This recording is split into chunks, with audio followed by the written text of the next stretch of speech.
All the world has fallen to Kairos, and now the Overlord's eye is on the Tears, our home. The last corner of the world free of Kairos' reign.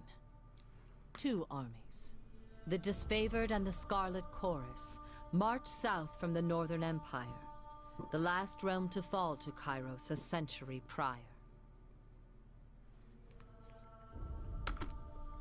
In the early days of 428, Kairos' armies arrive at the Gates of Judgment, the mountainous border that we Tearsmen so long believed unassailable.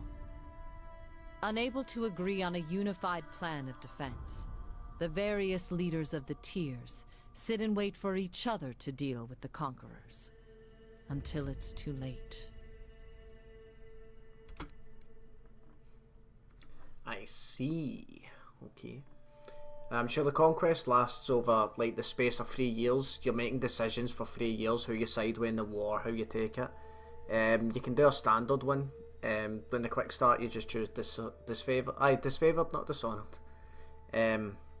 Scarlet Chorus or neutral. But I seen, I think it was Christopher Odd I was watching at the time, and he was doing the Conquest, and it seemed like, it was the way I interpreted it as I was watching anyway, one of the decisions he made caused such a clash with the armies as their army actually failed to take a citadel, and I don't know if that happens regardless or if that just came for the decisions he made. So I think it really encourages like different playthroughs just because of the starting state of the world, if it is the way that I interpreted it. So it's saying your decisions matter, choose wisely. So let's get going.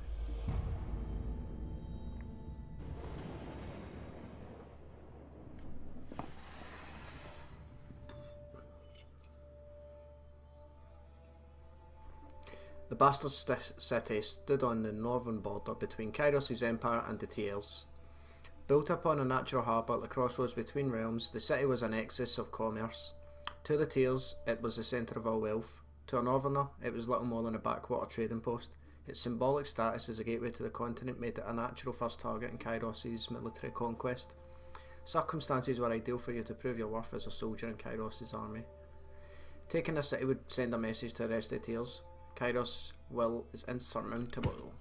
Right, so what happens is you get 2 options, 2 different missions. You can only do one of them, and within that mission you choose what side you side with between the 2 armies, and it gives you a description of what sort of approach it's going to be. It isn't just pick a side. You could pick a different side at different times, because in the end you're still allies, but they're like fierce rivals. They're always trying to do better than the other and gain glory.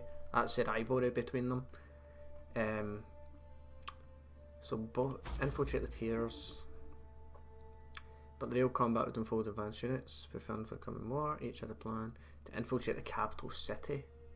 So you could do that and aid the scouts of the Disfavored. You like your skills to elite.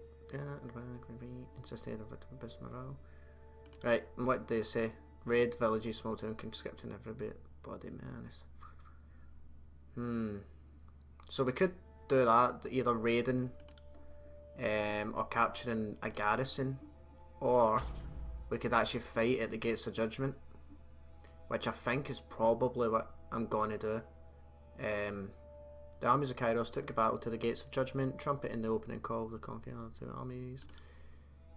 See, I don't imagine my guy standing shield to shield with people. I wouldn't use a shield like it. I've just made my guy an unarmed combatant, but I don't think that matters doing this. But yeah, I think I'm going to do this anyway, because I think when it comes to taking somewhere like this, like Gates, it's got to be good to have people that know what they're doing and having good defence against like any onslaught, as opposed to, I think having outnumbers is good once you're inside, but discipline is probably going to win the day on the outside, so let's go for that. And reading win the day for there, that wasn't a phrase that I came up with. Right, so next. Bastard City learned too late that military is earned and never bought. The mercenary army quickly found themselves outclassed by the superior tactics and formation of the Disfavored. Blah blah. You can pause and read if you want. But I don't want this to last too long. It's not that I don't care about the lore, like I've already seen all this for watching YouTube as well. But I'm going over the main points. So you decide the fate of enemy soldiers captured in battle, or find a way to feed Kairos' armies. I imagine we didn't lose as many men, because I assume that since I had the disfavoured taking the gates, that we had the Scarlet Chorus still doing what they were going to do up there, and they were just raiding villages and stuff, so I don't imagine them losing as much men. And I'm imagining that's what they want, aye, for the vanguard. And the disfavoured want sleeves to hold their gear, and I get, fuck off, you're not getting that. So I'm thinking feeding the troops is more important. So we could have a Scarlet Chorus pillage farms and villages, or they could take it for merchant. I don't want to mess with the economy, so that's what I'm thinking. Whereas, well, Sena's messing with the economy as well, and just the general welfare of people, but we're taking these people over anyway. So I think I'm going to side with the Scarlet Chorus in this one. Aye. There we go. It's followed up, collected provisions, slowly return the wagons laden with supplies, turned to switch to their path, boosting around, ensure that everyone for bastards just don't near their name. Yep, there we go.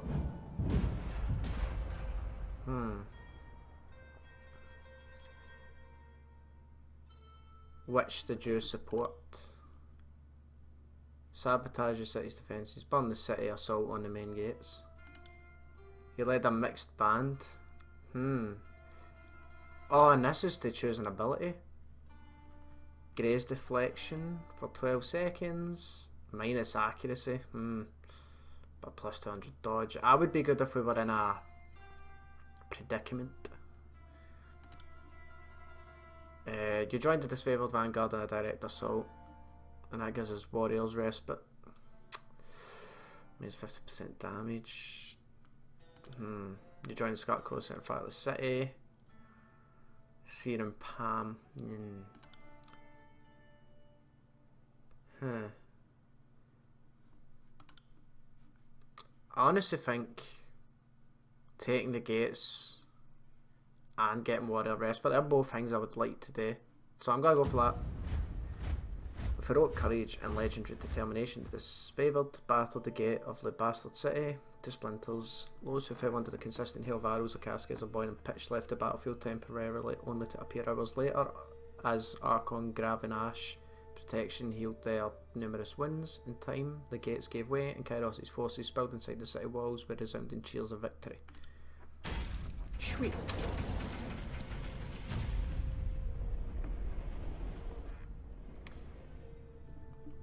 Now you may choose only one of these locations. You get the Apex or Levine's Crossing. Now the first YouTuber I watched doing this, I thought it was like, I didn't realise the wee icons here switching as you hover over them.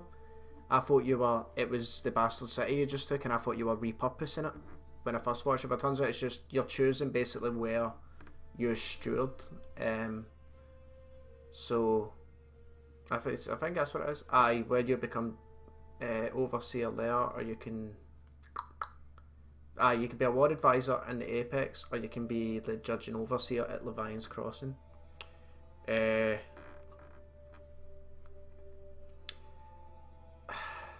Everybody I've watched has done Levine's Crossing, but it's what I would choose as well, because it's like got iron and stuff, which is great for making weapons and that, and I think that will affect, I'd like us personally to have access to that, like being in control. So we're gonna go with that.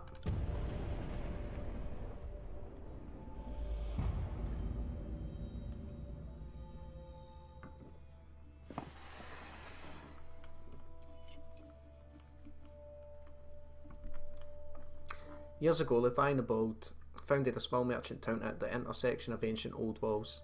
A pact between the settlers and the mercenary company meant that caravans were able to travel without fear of bandits or bane, and the town thrived in modest insignificance. Levine's Crossing drew Kairos' attention for the iron deposits in the surrounding hills. With the region under Kairos' control, the Northern Smith mages could set up workshops to refine ore and arm the disfavoured with the finest weapons in the known world. The Archon of Secrets dismantled the mercenary support with a generous bribe, taking the crossing in a bloodless victory. Tunon dispatched you to travel alongside Kairos' forces to bring order. Who is Tunon? adjudicator in the Archon of Justice, so he's kind of like the big judge type of guy. Right, he's the DA. The Archon of Song's power ensnared the mind of a disfavored soldier. I must flow. Oh well, I don't even care about somebody losing their mind. I'm thinking weapons straight up. What's this? Scotland took refugees from the recent influx and served in the army. European persons told them to haul wagons.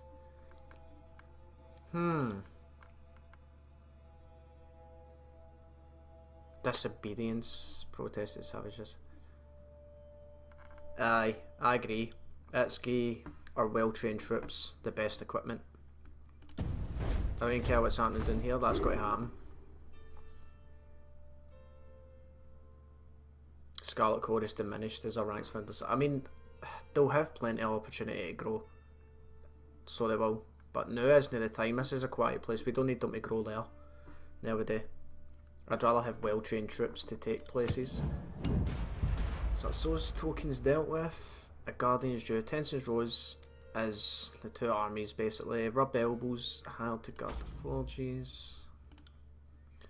Garrus's army uses it to reprieve the war, city grew crowded. Mercenary army had occupied the barracks while they drained resources.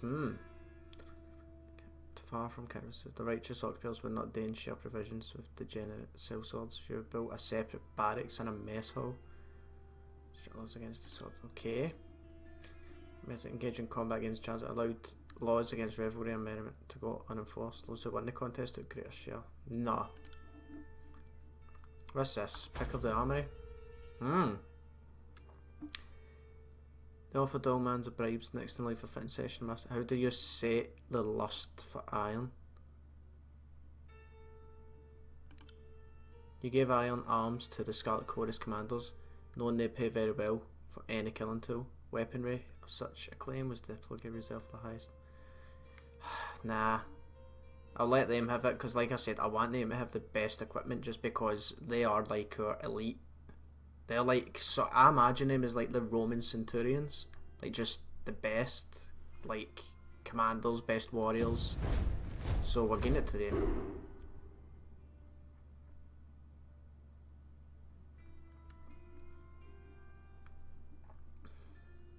Aye, that's a good point as well. What it says here. You give the best equipment to the Scarlet Chorus. The way they fight, they just run in as a mob. Like, if they get killed, you're probably going to lose that good iron. Players that disfavoured look after their stuff and they fight well together. And their general is good at healing them, so they'll probably stay alive much longer. Tragedy is struck when a mercenary hired by the voice and injured the force by not leaving them able to practice craft, and a mercenary to leave the city more responsible for another token garrison could be left behind. Only one force control the crossing. Ah. Easily disfavoured.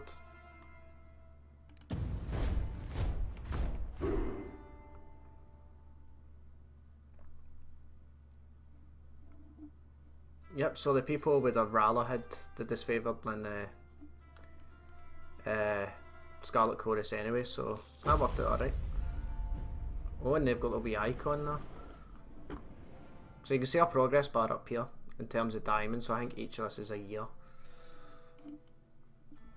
Yeah, this is what I was talking about earlier. I think it was Christopher Rod try to take the Citadel, and they ended up having to destroy it because they couldn't take it.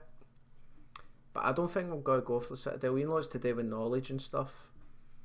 I think I'm actually going to go for something else. I wish I knew what Azure was. Like, you can see what the Vellum Citadel is, but you can't see what Azure or Stalwart is. But at least it says Stalwart's a military formidable realm thingy-majig. But Azure, I don't know what this is. Archon of Stone. So I kind of want to take it just to find out what it is, but I don't know. You know, fuck it, I'm gonna go for Azure. Just make sure I've got it selected.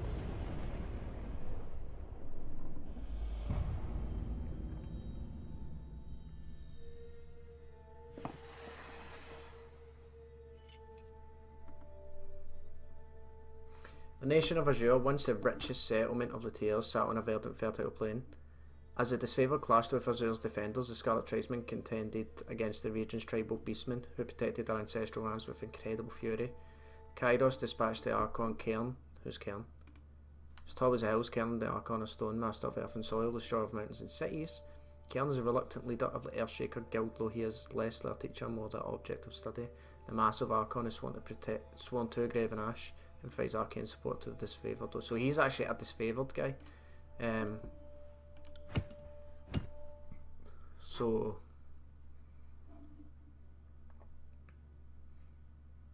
tensions arose when the Scarlet Chorus had a unique ally to See, I've not seen anybody take Azure as our option, so I've never seen these options at all.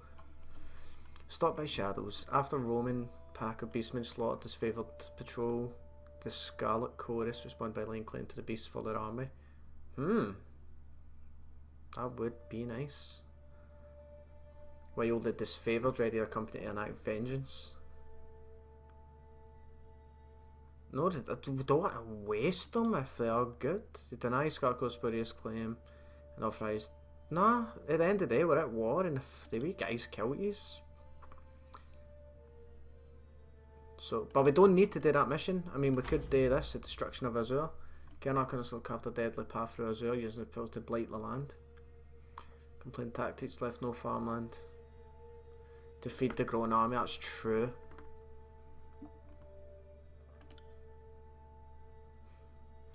Repair the land destroyed by the Archon of Stone. You ruled that the Archon of Stone may do as it wishes with the soil, being its natural master, and instructed Scott to better control their numbers. Nah, that's a bad option.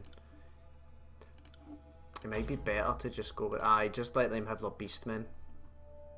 That's a safer option, I think. They need to temper their age and consider wider concerns. Yep, true. Kairos' forces were far from home, and needed all the help we can get. You joined the chorus and rounded up the beasts, and though the pack's leader escaped, the rest were quickly subdued. Thanks to your aid, the voice in the rat mocked the disfavoured's displeasure from afar, suggesting that any of them were free to join his army if they felt they lacked training. Right. Then we've got Cairn's tribe. And taming the beasts, bloodshed and distrust over beastmen severed Kairos' forces. Practices and arcane spells after the mages captured and dissected a few beasts. They demanded that all live beasts be spent to them for conscription. Right, you allowed disfavoured to continue their experiments. Rational thought, being outside their reach, the savages must have learned spellcasting. That doesn't matter how they learnt it, if they're going to use it to help us. Cairn's treachery, if present, would be uncovered in time. I'm just going to let them keep pivoting them. Traer took offence to savages being permitted to join Kairos' military. Withdrawn to their camps, they huddled in council and whispered indignities the Scarlet Chorus heaped onto the beloved empire. The Archon of... See, I think if this is a sort of farm place, if Cairn doesn't destroy it all and we do get to keep some of the farmland, that would be good if we let the Scarlet Chorus stay in control, because they would need right farmland to keep their big army fed. So I think I might get to them if we do manage to keep it. Declaration Kairos said to have no claim. Soon afterward, Kairos would dispatch. Oh, so I think you get the edict regardless then. Oh no, you don't, because I was able to go against him. That was the film of face should serve a punishment. Yeah, so I've still got to do the edict to destroy the big guy.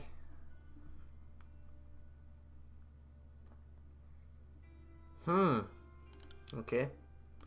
So, knowing there was little chance of survival, you ordered the disfavoured to march against the Archon of Scone to senior district. You hoped that the elite would delay him long enough to read the Overlord's edict. Believing there was a slight chance that their superior numbers could hold him, you sent them. You hoped it would be enough to reach the edict before the... You believe that the only chance of Stone Kansas was to commit full force. Desperate gamma, if you were on, there'd be no one left alive to want the other Archon's force. I think we should force them to work together. Aye, go for it. The question the wisdom of this command, you were uncompromising. This approach was only guaranteed to halt his destruction. The disfavoured phalanx shattered under Cairn's fury, and the Scarlet Chorus was reduced to a smear under his foot. The City of Planesgate suffered little damage at all, as the armies kept Cairn occupied.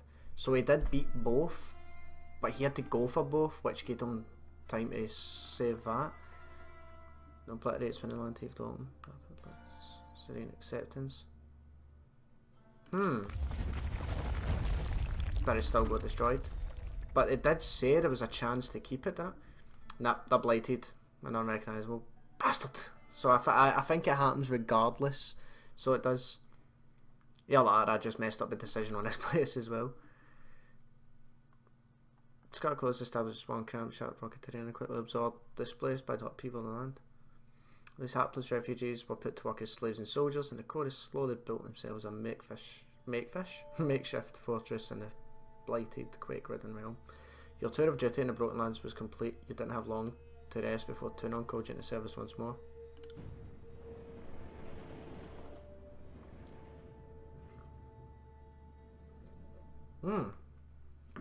That's Conquest done. Alright, continue.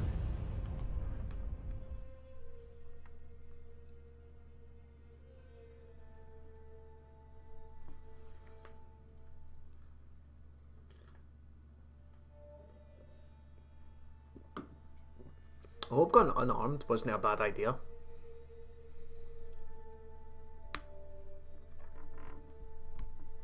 The year is 431, and Kairos' invasion has shattered all major opposition in the tiers. The Younger Realms, the Bastard Tier, the Free Cities.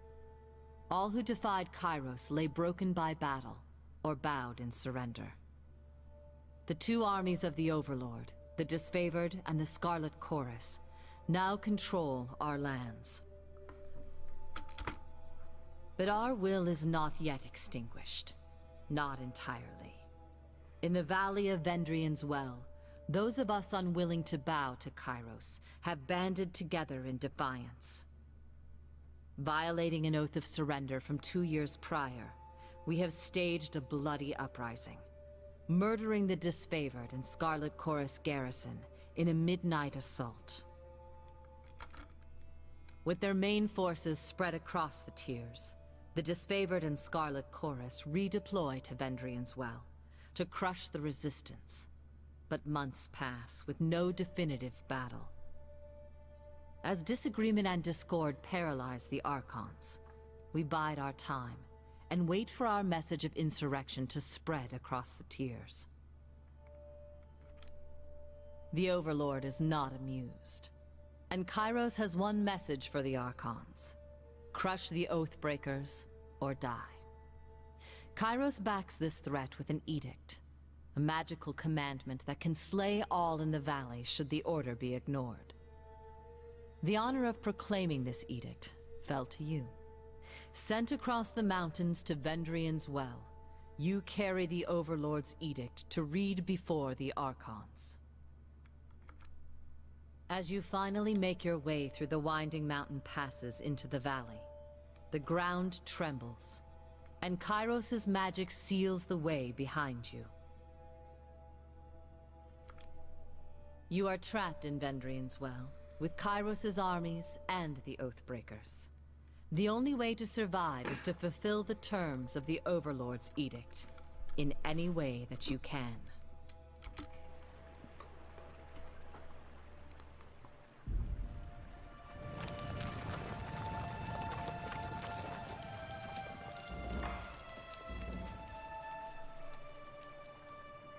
Right.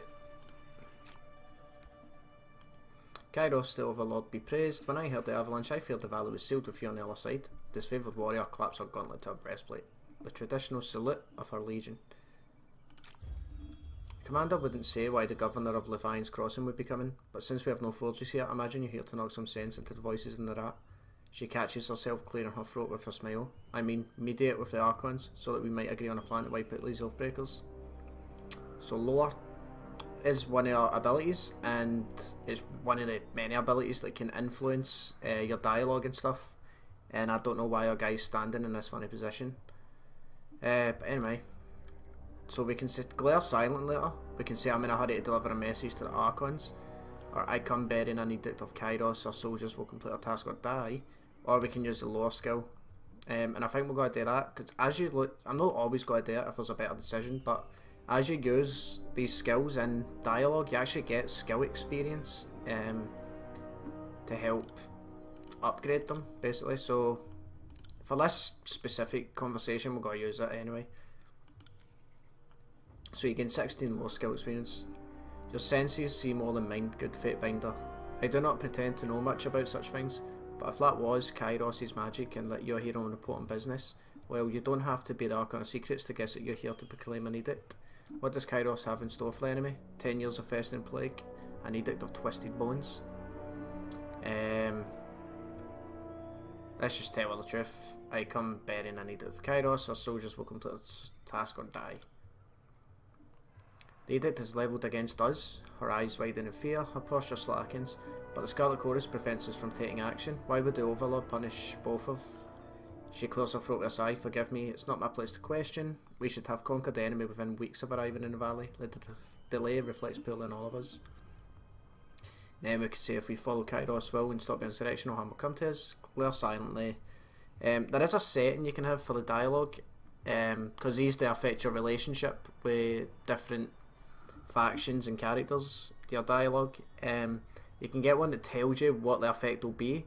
So if you're like a power player and you want you're chasing a certain outcome, like you want to finish a game with in so much favour with a certain party, then it will tell you what dialogue to pick. But I like playing it without the dialogue coming up. I like to sort of feel the consequences of my choices.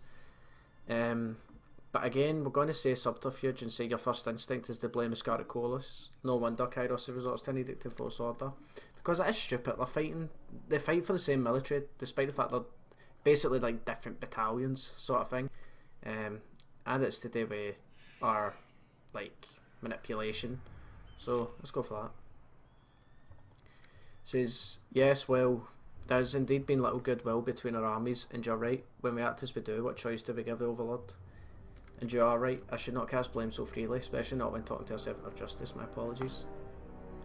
Well, you've travelled a long way. I won't keep you further. I'm sure the Archons will want to hear you from you at... Her voice falls silent.